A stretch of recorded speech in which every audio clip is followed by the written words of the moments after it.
사랑의 주님 감사합니다. 오늘도 이 새벽에 우리가 함께 모여 그리고 주님께서 또 은혜 주실 그 모든 것 기대하며 하나님 앞에 나와왔습니다. 하나님, 이 시간을 통해서 또 하나님 앞에 온전히 우리 삶을 맡겨드리고 또 주님께서 우리를 변화시키며 인도하심을 정말 확신하고 또 그러한 삶을 경험하는 하루가 되게 하여 주시옵소서.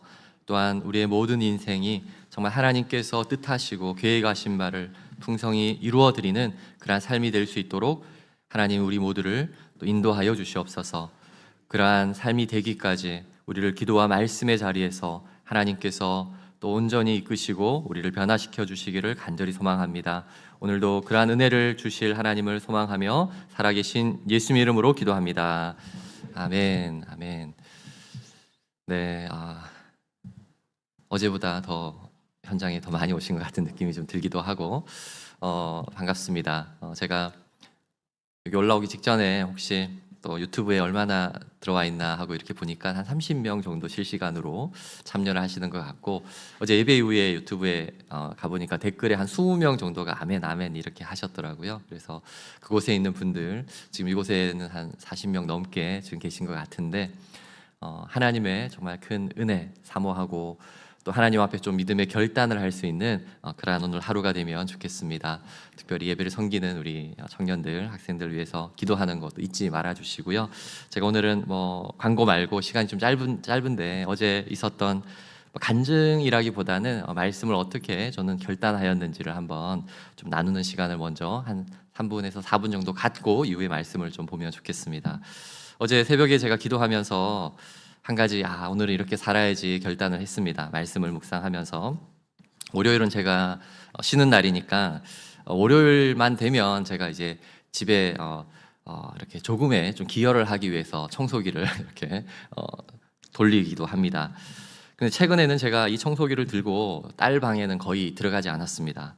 왜냐하면 그 방에 들어가는 순간 자동적으로 이렇게 막 짜증이 폭발하는 경험을 하기 때문이었어요. 잔소리가 그냥 나와요. 방이 정리가 거의 안 돼 있습니다. 그래서 그 모습을 보면서 자동적으로 저도 모르게 화가 나더라고요. 그러면서 막 이런 말들도 했습니다. 야, 여자가 이렇게 정리를 못하고 살면 어떡하냐, 막 야단도 치고 나중에 너를 만날 남편이 누군지 참 불쌍하다, 막 이런 얘기도 참 그냥 쓸데없이 한 것 같고, 또 때로는 선물 사주기로 약속했는데 너 정리 안 하면 너 선물 안 사줘, 막 협박하기도 했습니다. 그러면 딸이 막 나는 내가 알아서 다른 날 청소하는데 꼭 아빠는 월요일 날 이렇게 들어와서 야단을 치냐고 하면서 사이가 월요일마다 점점 안 좋아지는 것 같아가지고 이제 그러다가 더 이상 하지 않는 그런 시기가 된 것 같습니다. 어제 말씀을 묵상하고 나서 이런 생각이 좀 들었어요. 그 딸이 누굴 닮아서 저렇게 정리를 잘 못할까? 하필이면 아빠를 닮아서 얼마를 닮았으면 괜찮았을 텐데 좀 불쌍하다는 생각이 들었습니다. 그래, 오늘은 딸의 방을 딸이 없을 때 아무 말 하지 않고 내가 청소하리라, 그렇게 하고 이제 어제 특별히 저희 딸의 방을 좀 신경을 써서 청소를 했습니다. 보통 때처럼 대충대충 한 게 아니라 구석구석 청소도 하고 또 정리하지 못했던 것들 제가 좀 정리도 하고, 그런데 이런 기도 마음이 생기는 거예요. 하나님, 저는 우리 딸의 방을 이렇게 아주 가끔 정리해 주지만 항상 계시는 하나님께서 모든 삶의 문제를 정리도 해주시고 청소도 해주시고, 이런 기도 마음이 막 생기는 거예요. 참 감사하게도 그 기도의 마음이 제게는 이 감사와 기대의 마음으로 좀 바뀌는 것을 느꼈습니다.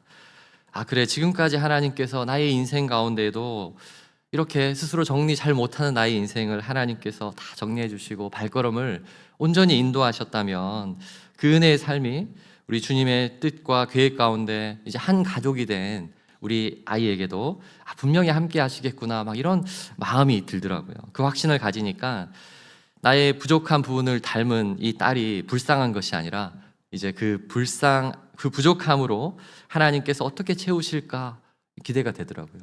예전에는 저희 딸과 결혼할 남편이 누굴까 불쌍하다, 제가 약간 이런 생각을 했는데 어제는 우리 딸의 이 부족함을 은혜로 채워줄 그 하나님의 선물과 같은 그 사위 될 사람은 누굴까, 제가 이런 기대감도 들고, 또 그것을 통해서 하나님이 또 은혜로 채워주시겠구나라는 그런 소망함이 생겼습니다. 하나님의 은혜는 언제나 우리의 연약함과 부족함으로 인해서 더욱 분명하게 또 하나님의 채우심을 경험하게 되는 그런 은혜의 도구가 되는 줄 믿습니다.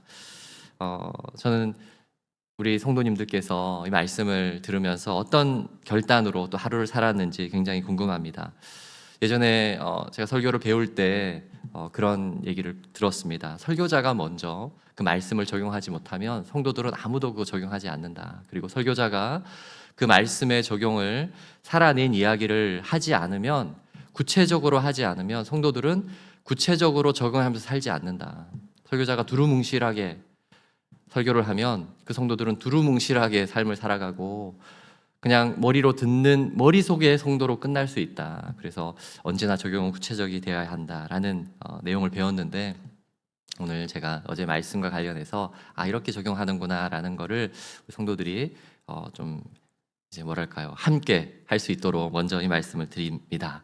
자, 오늘의 말씀은 우리가 진리의 말씀이 되어 거짓을 이긴다라는 말씀의 내용인데, 우리 함께 좀 기대하는 마음으로 이 말씀 중에 오늘은 나는 어떤 적용을 할까라는 좀 그러한 결단의 마음을 가지고 함께 이 말씀을 같이 먼저 읽으면 좋겠습니다. 요한일서 2장 21절에서 27절인데 오늘도 우리가 다 함께 한 목소리를 한번 읽겠습니다. 21절부터 27절까지 다 함께 읽습니다. 시작. 내가 너희에게 쓰는 것은 너희가 진리를 알지 못하기 때문이 아니라 알기 때문이요, 또 모든 거짓은 진리에서 나지 않기 때문이라.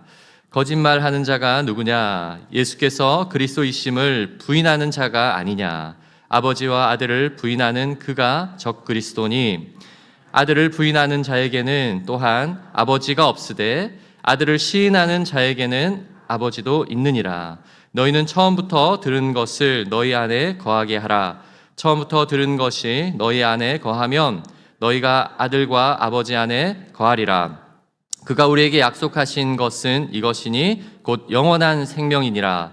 너희를 미혹하는 자들에 관하여 내가 이것을 너희에게 썼노라. 너희는 주께 받은 바 기름 부음이 너희 안에 거하나니 아무도 너희를 가르칠 필요가 없고 오직 그의 기름 부음이 모든 것을 너희에게 가르치며 또 참되고 거짓이 없으니 너희를 가르치신 그대로 주 안에 거하라. 아멘. 아멘.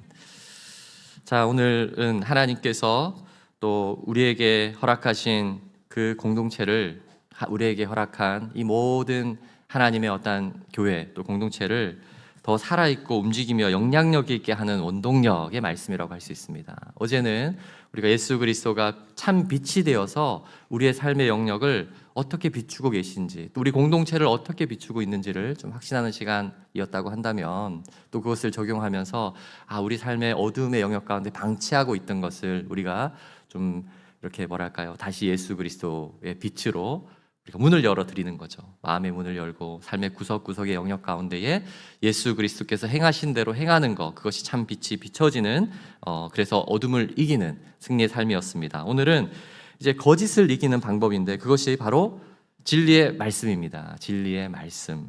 거짓을 이기는 것은 뭐라고요? 바로 진리의 말씀. 그리고 우리가 진리라고 이렇게 말해도 되는 것입니다. 우리가 좀 먼저 꼭 기억해야 하는 것은 빛과 어둠, 지금 이제 진리와 거짓, 그 다음에 생명과 죽음, 이제 이러한 내용들을 성경에서 배우고 있는데, 이것은 대조적인 것이지만 대적하는 관계는 아니라는 사실을 여러분 기억해야 합니다. 성경 그것은 우위의 관계를 말하는 거예요. 한번 생각해 보세요. 빛이 있을 때, 빛이 있는데 어둠이 온다고 해서 빛이 사라집니까? 그렇지 않죠. 빛이 있으면 만약에 어둠이 더 강할수록 그 빛은 더 선명하게 나타날 뿐이에요. 작은 빛도 더 밝게 느껴지는 거예요. 진리도 마찬가지입니다. 진리와 거짓도 마찬가지예요. 거짓이 진리를 대적하지 않습니다. 진리가 있을 때에 거짓은 저절로 물러나는 거예요. 진리가 있을 때 거짓이 있어도 그것은 영향력을 발휘할 수 없는 것, 이것이 바로 진리예요.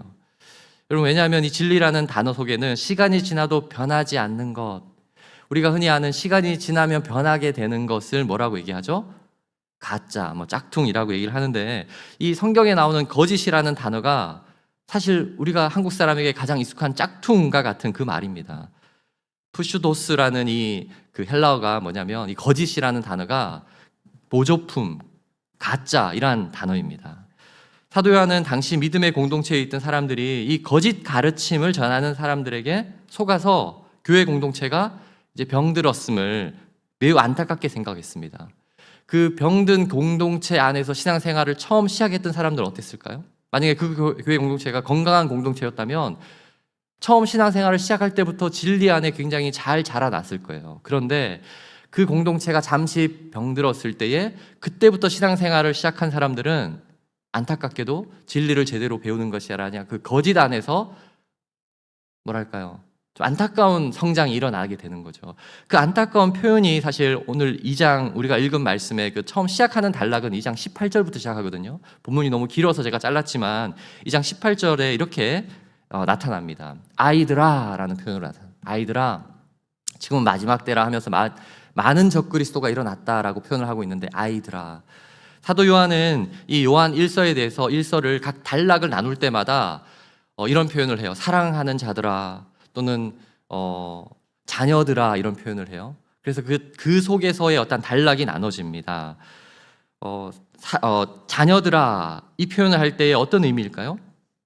자녀들아, 그것은 너희가 이제 앞으로 하나님의 은혜 안에 점점 더 성장해 나가는 이제 그러한 기대감을 갖는 약간 그런 말입니다. 사랑하는 자들아라는 말은 뭐냐면 너희가 이미 사랑을 받는 자들이라는 뜻이에요. 하나님의 사랑 안에 가득하기 때문에 너희는 충분히 예수 그리스도의 사랑을 행할 수 있고 이제 할 수 있다라는 그런 확신의 단계인데, 아이들아라는 표현은 이 단락 안에서 이 전에도 한 번 나오지만 딱 한 번 이제 사용이 됩니다. 이 아이들아라는 표현은 어떤 의미가 될까요? 네, 좀 전에 말씀드렸던 것처럼 너무 어려서 바르게 배우고 그리고 바른 가르침 안에서 진리 안에 자라야 되는데 이제 그러지 못했던 어떤 사람들에 대한 안타까움이에요. 너무 어린 영혼이에요. 자, 그들에게 지금 대적해 있는 것이 뭐예요? 적그리스도라는 말을 해요. 우리가 적그리스도라는 말을 굉장히 좀 많이 무서워하는 것 같아요. 아, 적그리스도, 그들은 강력한 사탄이 막 지배해서 하는 것 같지만, 그러나 이 적그리스도라는 이 안티크라이스트에서 안티라는 단어는 대적하다라는 뜻도 있지만 이것은 뭐냐면 대신하다라는 뜻이 있어요. 예수 그리스도를 대적하기 위해서 공동체 안에 있는 것이 아니라 예수 그리스도의 진리를 잘 모르게 하기 위해서 대신하게 하려는 어떤 그러한 거예요. 이 적그리스도라는 표현은 요한 1서에만 나오는 표현입니다. 요한 1서에서 딱 4번 나오는데 그중에 오늘 읽었던 단락 안에 사실은 3번이나 나오고요. 요한 1서에서만 나옵니다. 사도 바울이나 다른 성경에는 거짓 그리스도라고 표현을 하는 거죠. 거짓이 무엇이기 때문에요? 예수 그리스도를 대적하는 것이 아니라 예수 그리스도를 대신해서 무언가를 가르치려 하는 거예요. 이제 이러한 영향을 받은 사람들이 굉장히 좀 아직은 어리고 이제 다시 성장을 해야 되는데 안타까운 마음으로 사도 바울이 지금 사도 요한이 이 말씀을 설명하고 있는데, 키에로 케고르라는 기독교 철학자가 이 적그리스도의 역할에 대해서 아주 이렇게 의미 있게, 그리고 이 적그리스도의 역할이 오늘날 우리 성도들에게 어떻게 영향을 미치는지를 잘 이해할 수 있게 한 가지 예를 들었습니다. 어느 날 밤에 도둑이 보석을 파는 아주 좋은 보석과 또는 그렇지 않은 어떤 보석을 파는 가게에 들어갔는데, 그곳에서 그 도둑이 보석을 다 훔쳐간 것이 아니라 몰래 가격표를 다 바꾸었다는 거예요. 그래서 진짜 보석에게 붙어야 되는 그 가격표에다가 아주 싼 가격표를 붙이고, 이 가짜 보석 상점에는 이렇게 가짜도 진열을 해두잖아요. 근데 그 가짜 보석 안에는 비싼 가격표를 붙여놓고 이렇게 하고 갔다는 거예요. 그 다음날 되었을 때 사람들이 그걸 모르고 진짜와 가짜를 구분하지 못하고 돈이 더 비싸니까 그것이 진짜일 것이다 하면서 막 사가는 일들이 일어났다. 헛되게 그런 돈을 낭비하는 것, 헛되게 인생을 낭비하는 것, 이제 이러한 비유를 통해서 오늘날 우리가 적그리스도라고 얘기하는 가짜 그리스도를 가르치는 어떤 그 역할이 어떤 것인지를 소개한 것이죠. 우리는 예수 그리스도를 통해서 진짜 예수님을 배우게 되면 진짜 인생의 가치를 깨닫게 되는 거예요. 그런데 가짜를 보게 되면 어떻게 돼요? 마치 이런 일이 예수님을 위한 일인 것처럼, 이런 일이 영원한 것처럼, 이런 일이 생명이 있는 것처럼 가르치는 일들이 교회 안에도 있을 수 있게 됩니다. 그래서 우리는 무엇보다 진리의 말씀 안에서 바르게 어떻게 된다고요? 진리의 말씀 안에서, 오늘 이제 성경의 여러 가지 표현 중에는 진리의 말씀 안에서 우리는 거하는 삶을 살아야 됩니다. 진리의 말씀 안에 거해야 합니다. 사도 요한이 사랑하는 교회 안에서 그리스도를 대신해서 이제 가짜 복음을 가지고 진짜인 것처럼 그렇게 전하는 자들을 다 물리쳤습니다. 다 보내게 했습니다. 그것은 사도 요한이 가지고 있는 예수 그리스도에 대한 확신이 있기 때문이죠. 그 확신의 말씀으로, 그 말씀으로 가르쳐서 가짜들을 다 사실은 더 이상 머물지 못하고 내보내게 했습니다. 우리 24절을 한번 볼까요? 24절에 보면 너희는 처음부터 들은 것을 너희 안에 거하게 하라. 처음부터 들은 것이 너희 안에 거하면 너희가 아들과 아버지 안에 거하리라. 지금 사도 요한이 말하는 처음부터 들은 것이 무엇일까요? 이제 사도 요한이 없는 사이에 그곳에 와서 잘못된 그리스도를 가르쳤던 그 사람들의 말이 아니라 처음부터 내가 너희에게 말했던 그 말씀들, 그 말씀은 예수 그리스도께서 직접 사도 요한에게 가르쳐 주셨던 말씀들이죠. 예수님 그리스도께서 직접 제자인 사도 요한에게 가르쳤던 말씀 중에 어떤 말씀들이 여러분 생각나십니까? 예수님께서 직접 하셨던 말씀들은 요한복음에 보면 가득 있잖아요. 요한복음에 보면 사도 요한은 특별히 예수님께서 직접 하셨던 말씀들을 굉장히 자세하게 다루고 있죠. 그중에 우리가 잘 아는 말씀들 8장 31절 32절이 아마 있을 것 같은데 같이 한번 읽어보겠습니다. 시작. 너희가 내 말에 거하면 참으로 내 제자가 되고 진리를 알지니 진리가 너희를 자유롭게 하리라. 네. 너희가 내 말에 거하면, 예수 그리스도의 그 말에 거하면 제자가 되고 진리를 알지니, 그리고 그 진리 안에서 너희는 참된 자유를 얻게 된다. 이런 말씀도 하셨고요. 요한복음 15장 7절에서 8절도 한번 같이 읽어볼까요? 15장 7절에서 8절 시작. 너희가 내 안에 거하고 내 말이 너희 안에 거하면 무엇이든지 원하는 대로 구하라. 그리하면 이루리라. 자, 구하라 그러면 이룬대요. 그것이 어떤 일일까요? 이어서 8절에 그게 나옵니다. 시작. 너희가 열매를 많이 맺으면 내 아버지께서 영광을 받으실 것이요 너희는 내 제자가 되리라. 자, 너희가 내 말에 거하면 원하는 대로 구하는 대로 이루어진대요. 어떤 사람들이 이걸 오해해서 내가 그냥 원하는 대로 다 이루어주는 건 아니에요. 그 예수 그리스도의 말이 우리 안에 있으면 우리가 그 원하는 소원 자체가 사실 달라질 수밖에 없고, 그것을 구하는 대로 그대로 이루시는데, 그것은 결국 너희가 열매를 많이 맺으면 우리를 성장하게 하여서 어떻게 됩니까?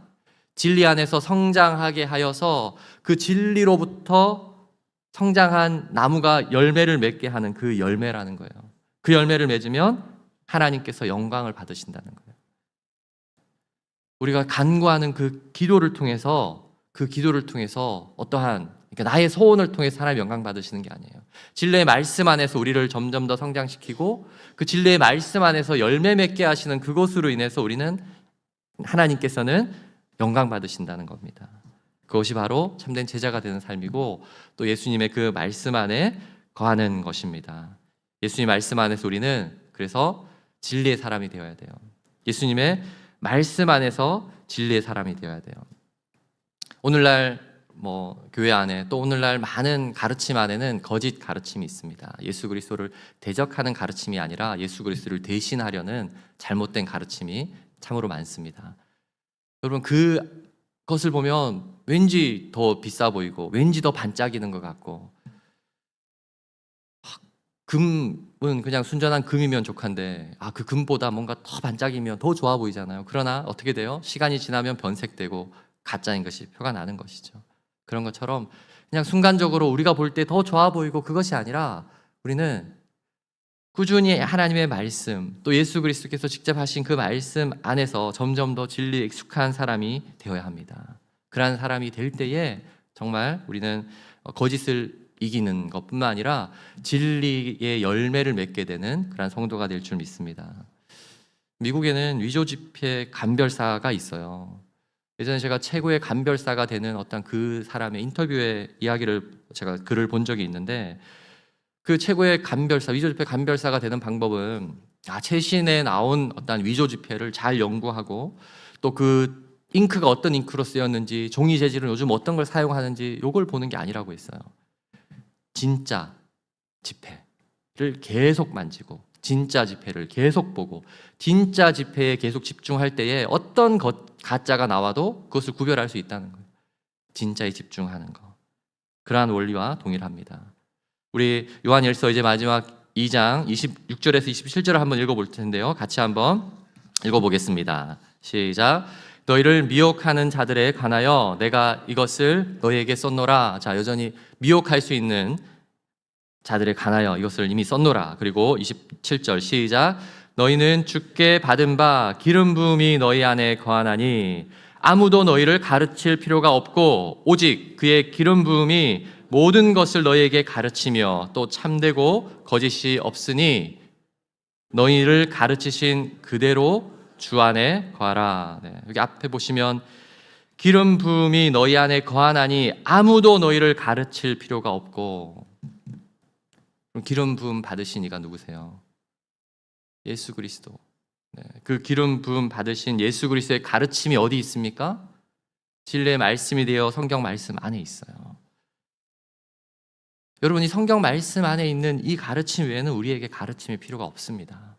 그 가르침이 필요가 없고, 그리고 그 가르치며 거짓이 없으니, 진리가 있으니, 그리고 그 가르치신 대로 우리는 어떻게 하라고요? 그 안에 거하라. 그 안에서 살라. 그러한 삶을 살아갈 때에 우리는 어떻게 된다고요? 거짓을 이길 수 있습니다. 여러분, 거짓을 이기기 위해서 특별히 대항하고 새로운 방패를 만들고 그럴 필요가 없습니다. 오늘의 말씀의 핵심은 거짓을 이기는 방법은 무엇이라고요? 진리 안에 거하면 되는 거예요. 진리를 붙잡고 살아가는. 그래서 진리의 말씀. 여러분, 감히 제가 또 말씀을 드리지만 세상 사람들 그 누구의 가르침도 야, 저거 대단하다. 여러분, 그렇게 생각하지 마세요. 우리가 참된 신앙이라면 그 사람의 누구의 말을 가지고 누구에게 소개해 줄 말 사실은 별로 없습니다. 우리는 이 예수 그리스도께서 우리에게 가르쳐 주신 이 성경 말씀, 이 말씀 안에서 진리를 확신하고 그 속에서 우리를 보며 사람들이 야, 저 사람은 정말 거짓이 없구나. 진리 안에 살아가는 사람이구나. 그것을 또 확신하게 되는. 그래서 넉넉히 이 세상 가운데 요즘은 가짜가 너무 많잖아요. 그래서 사실은 이 거짓에 속고 거짓에 이기는 경우는 오히려 많지 않아요. 너무나도 정교한 가짜들이 많아서 구별하기 어려운 시대를 살고 있지만 우리는 진리 안에서 살아가면서 정말 거짓을 온전히 이기는 그러한 저와 여러분이 되기를 소망합니다. 오늘 하루 우리가 한번 그렇다면 이 말씀을 생각하면서 내가 개인적으로 어떻게 적용해야 할까? 그리고 우리 교회 공동체가 이렇게 사도 요한이 얘기했던 것처럼 아이들아라고 부를 만큼 연약한 지체가 있을 수도 있잖아요. 그 연약한 지체들에게 우리가 거짓을 먹일 수는 없습니다. 거짓 가르침을 가르칠 수 없습니다. 어떻게 우리가 진리의 말씀을 가르칠까? 그것을 생각하면서 오늘은 기도하면 좋겠습니다. 우리 또 기도의 마음을 함께 또 갖기 위해서 나의 안에 거하라 라는 이 찬양, 우리가 오늘 또 결단 찬양인데 한번 찬양하고 또 각자 기도하고 오늘 하루를 승리로 살아가기를 소망합니다.